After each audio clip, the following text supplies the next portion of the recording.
J'espère que les Gabonais sont connectés. Ah. Gabonais, Gabonais, Gabonais, Gabonais. Ils disent que ça s'écrit avec un N. Ils sont stupides, ces gars.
Le pays des Amoussougoulés.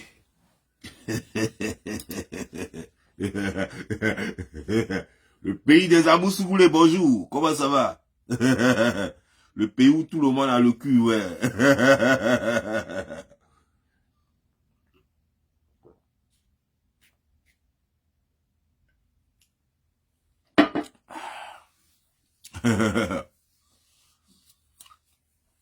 Vous les Gabonais, vraiment, vous êtes comme des gros bébés, quoi. Moi, je ne savais pas que vous étiez comme ça, hein. Franchement, parce que moi, de toute ma vie,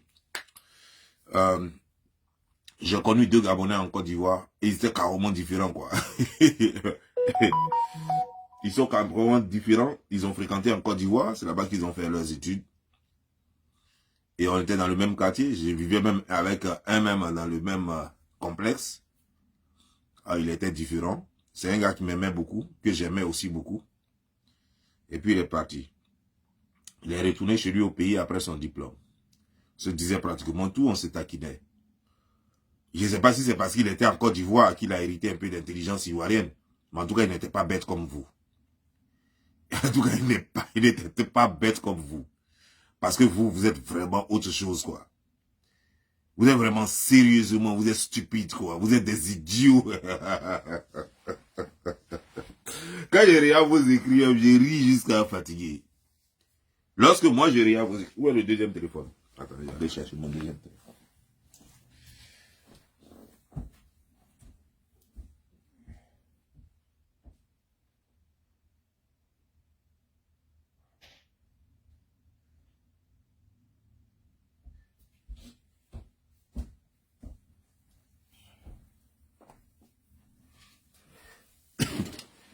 Je vois non. Tu n'as pas écrit Gabonais avec un N. Pourquoi tu n'as pas écrit Gabonais avec un N? Moi, on s'en fout. Gabonais avec 3 N, avec un N, avec 5 N. Ça change quoi au Gabon? Ben, vous êtes vraiment stupide, quoi. Vous n'avez rien dans la tête, quoi. Vous n'avez rien dans la tête, quoi. D'abord, au fait, dans vos têtes, vous ne savez même pas que il y a ce qu'on appelle une erreur de frappe. C'est-à-dire que tu tapes, et tu peux taper carrément 2 N sans te rendre compte. Ça existe. Et les noms, j'ai vu quelqu'un qui a dit c'est un adjectif. Quel adjectif? Gabonais, c'est un adjectif, c'est un nom. Les noms n'ont pas de faute. Gabonais. Comme tu vois, les noms n'ont pas de faute. C'est un taillot. Ça n'a pas de faute. Tu écris ça comme tu veux. Avec Y, avec 100 Y, tu écris ça comme tu veux. Vous voulez absolument qu'on écrive ça. Et je vais vous dire une chose. Si vraiment vous aimez tant votre pays, allez-y coudre l'anus de votre président. Si vous aimez trop le Gabon et que vous aimez trop votre drapeau, allez-y coudre l'anus de votre président. Parce que son anus coule. L'anus de ce Gabonais, le premier Gabonais, ça coule. Ils ont ouvert ça. Et c'est pas moi qui le dis. C'est un monsieur qui était au Gabon, qui est reconnu comme un cabri. Tout le monde le connaît comme cabri. C'est lui qui a dit que lui, il a mougou avec le président du Gabon. C'est pas moi qui le dis. Il dit il a mougou avec lui. Il dit il y a beaucoup de personnes aussi qui ont mougou avec lui. Ils ont tellement mougou son josier. Ils ont tellement mougou son derrière. Qu'ils ont cassé son nerf sciatique. Que tout est descendu, bro. Quand son nerf sciatique s'est coupé là, tout est descendu sur le bro. Il est devenu quoi? C'est pas moi. Ça vous énerve, mais la vérité est là. C'est pas moi qui le dis. Ils ont brisé son nerf sciatique avec des bambassos, avec des dibros. C'est pas moi. Tellement lui-même, il a donné l'exemple au pays que tous les Gabonais ont suivi. Tous les Gabonais ont suivi. Cette fois-ci, là, je vais mettre Gabonais avec 3 N. Tous les Gabonais avec 3 N ont suivi parce qu'ils sont tous devenus des cabris. Ils sont tous devenus des cabris. On les prend tous par derrière. Vous voyez un Gabonais qui vient. Dès que quelqu'un, tu es né garçon, et puis tu vas parler. Ta soeur va parler comment? Ta soeur, là, elle va parler comment? Quand tu parles comme ça, ta soeur va parler comment? Donc c'est ta soeur qui a parlé comme ça maintenant, quoi. Comme un homme maintenant, quoi. Et c'est vous qui êtes là, merdez les gens. Vous êtes tellement sensibles à des conneries, du n'importe quoi. On parle d'une histoire d'une fille qui est morte. On cherche à savoir de quoi elle est morte et pourquoi elle est morte. Et vous envoyez vos bêtises là, que nous sommes parfaits. Vous êtes parfaits? Êtes-vous sûr que vous êtes parfaits? Avec tous les garçons qui ont leur anus ouvert chez vous là. Êtes-vous sûr que vous êtes parfaits? Est-ce que vous voulez qu'on en parle? Vous voulez qu'on en parle? Ou on arrête ça? Ou on n'en parle pas? On n'en parle pas et on se concentre sur le problème de l'enfant. Alors, si ce téléphone-là, je ne fais pas chose.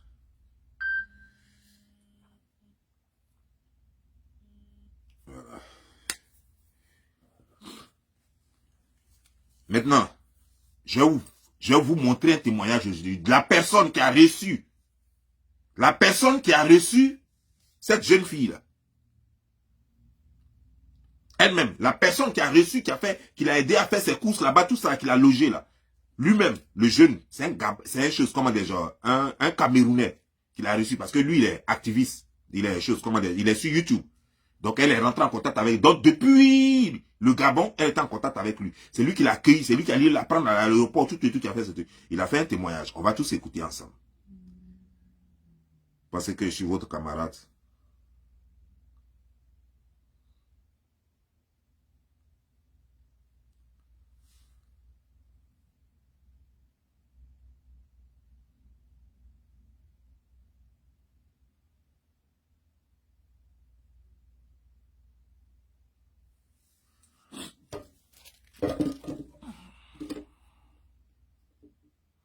Salut à vous, Big. Moi, je reste à Karabük en Turquie. Et voilà. Et en fait, si je vous fais ce voice, c'est pour vous faire part de la réalité ici. Vous voyez. Déjà, je tiens à informer que c'est moi qui ai accueilli Gina de l'aéroport pour ici en Turquie, pour ici à Karabük. Vous voyez, je l'ai accueilli à l'aéroport d'Istanbul pour Karabük. Et bien avant, on avait causé sur le fait que voilà, j'étais censé lui chercher un docteur. Je tiens à préciser que je fais des vidéos YouTube. Et c'est par là qu'elle a pris mon numéro et elle a décidé de me contacter pour que je l'accueille à l'aéroport. Et déjà, je vais expliquer tout ça dans une vidéo. Mais je tiens quand même à vous le dire, parce que quand je suis vos directs, je suis complètement d'accord avec vous. Vous voyez, parce que nous, on connaît la situation ici. Et les gens, moi je trouve que les gens exagère un peu sur le racisme. Vous voyez, nous, on reste ici, nous sommes ici depuis. C'est vrai, il y a du racisme un peu, si on peut dire. Mais le fait que des gens prennent des trucs prennent presque tous les trucs pour des racistes, vraiment, ça fait un peu mal parce que quand on voit la générosité de certains, puisque lorsque nous sommes ici, vraiment c'est un peu touchant. Alors moi j'ai accueilli Gina à l'aéroport et j'avais déjà causé avec sa mère et elle-même sur le fait que j'étais censé lui loger dans un dortoir. Mais quand on arrive ici, quand on quitte de l'aéroport pour Karabuk, qu'on arrive à Karabuk, je l'installe au dortoir dont j'avais trouvé et je les avais dit non, je ne veux pas toucher vos argent, vaut mieux vous arriver ici et on envoie l'argent, elle-même me paye, vous voyez. Donc c'était un peu ça parce que je me disais si je demande l'argent, ils me feront pas assez confiance pour m'envoyer l'argent pour que je réserve le dortoir pour eux. Le dortoir c'est en fait ce que vous avez payé dans vos directs, les internats. Vous voyez ici on les appelle les dortoirs. Donc j'avais trouvé un dortoir bien sécurisé en ville, donc dans un quartier là, c'était bien peuplé dans les alentours et tout et tout. Le dortoir était très sécurisé parce que les jeunes n'acceptaient pas que nous les hommes on entre, elles n'acceptaient pas les femmes là-bas et tout. C'était très bien sécurisé, mais voilà, dès que nous sommes arrivés, je l'ai laissé au dortoir et comme le dortoir pour entrer, il faut payer, signer le contrat, tout là. Bon, puisque la maman n'avait pas envoyé l'argent, j'ai réussi à supplier les gens là pour qu'on la laisse et tout et tout.